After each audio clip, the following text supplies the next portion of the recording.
to start managing Apple devices with Addigy, you'll first need to set up your Apple Push certificate. So let's walk through the process and explain why this is important. First, we're going to go ahead and download this CSR plist, which is a certificate signing request. You'll download this file and upload it to Apple's Push Certificates portal.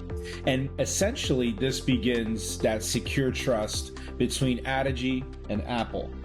So if I click download here, I'll then come into my Identity Apple portal, click Create Certificate, Terms and Conditions.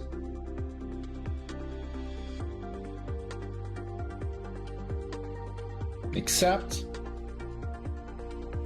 You'll click Choose File.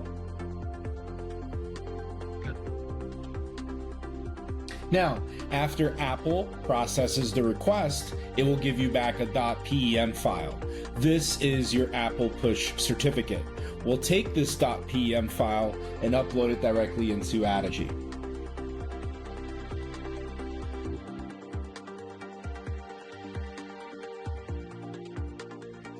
And now we have our Apple Push certificate.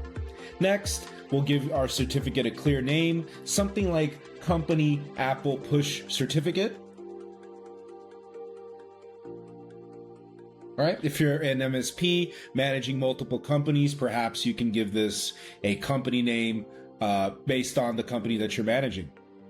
Optionally, you can enter the Apple ID that was used to create the certificate. However, I do encourage you to write this out, as this is very helpful because the certificate must be renewed every year. Making the ID available makes that renewal much smoother. So in this case, I'll just say my name, save, and that's it.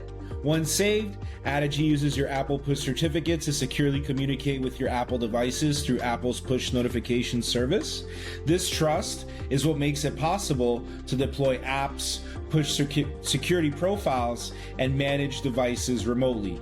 We'll keep the certificate active and renew it annually, and you'll maintain a secure connection between Addigy and your devices.